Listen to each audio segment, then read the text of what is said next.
Isang taong hindi tumitigil para makapagbigay ng tunay na serbisyo sa Maraming salamat po. Akin pong pasasalamat sa patuloy na suporta ng pambansang pamahalaan sa atin pong lalawigan.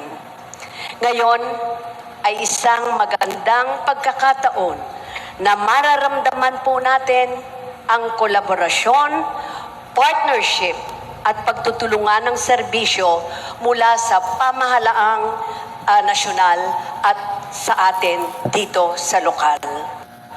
Ngayong araw, malinaw ang ating mensahe.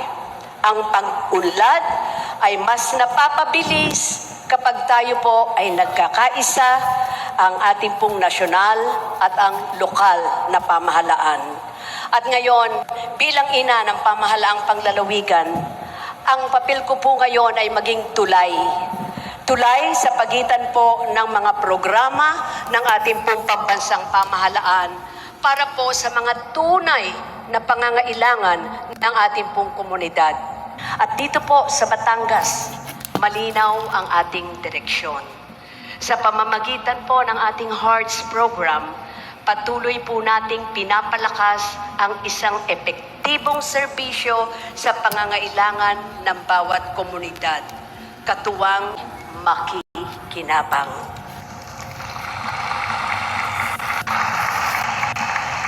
Ang bawat barangay po ay makakatanggap ng 200,000 pesos. Si President Marcos ay nasa Batangas City ngayon para magbigay ng 200,000 pesos para sa bawat barangay. Pero hindi niya alam, at least 84 barangays ng Batangas ang hindi inimbitahan. Isang kapitan, sinabihan ng presidente ng Liga ng Barangays ng Batangas na hindi sila kasama dahil nagtatampo raw sa kanila si Governor Vilma Santos Recto. Siguro naman hindi ito alam ni President Marcos. Siya ang nasisira dito kasi ang pangako ay galing sa kanya na bawat barangay makikinabang at hindi ito natutupad ngayong araw.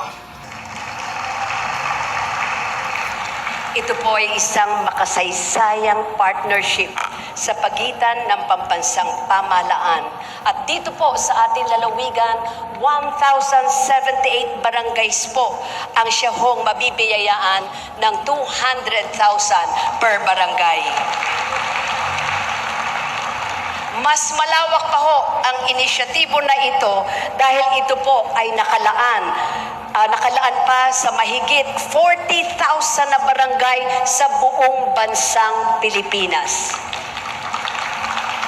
Ang pondo pong ito ay napakalinaw ng layunin. Kalahati po ng pondo sa 200,000 ay ilalaan po natin sa educational presidential scholars. Ito ho ay para po sa bawat barangay ay may 5 scholars na aalagaan ang programang ito para masiguro na sila ay matutulungan sa kanila pong pag-aaral. Dahil eto na tayo ngayon, sila ang bukas. At ang kalahati naman po nito ay karagdagan para po pang-ayuda o augmentation sa pangangailangan pa ng inyong mga barangay. This is an additional program to our barangays sa ilalim po ng Social Civic Presidential Fund ng ating pong Pangulo. At ito po ang programa, uulitin ko, bawat barangay makikinabang. Palakpakan naman po natin ang ating Pangulo. Pangulong Bongbong, maraming salamat po. Malaking tulong po ito para po sa ating mga barangay. At bilang ina ng lalawigan, ako po ay lubos na nagagalak, napakasaya at nagpapasalamat na ang Batangas po ang napili ninyo para gawin pong pilot area ng programang ito.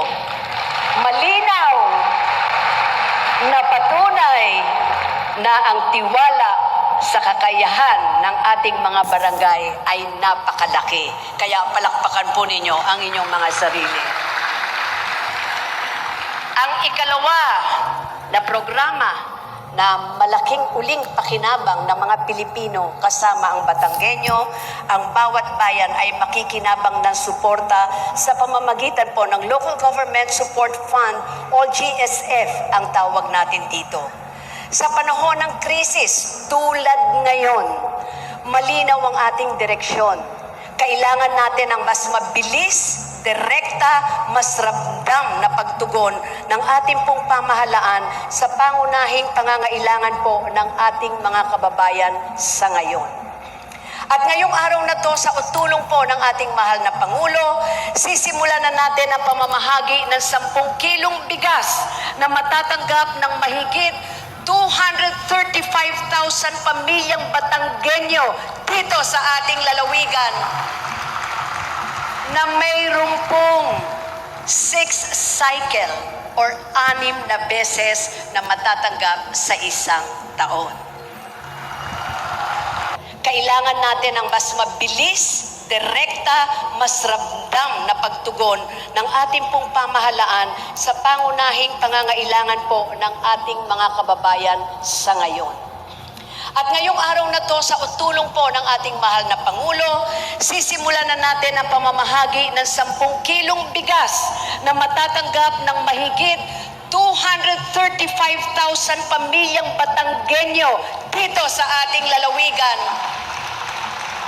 na mayroon pong 6 cycle or 6 na beses na matatanggap sa isang taon.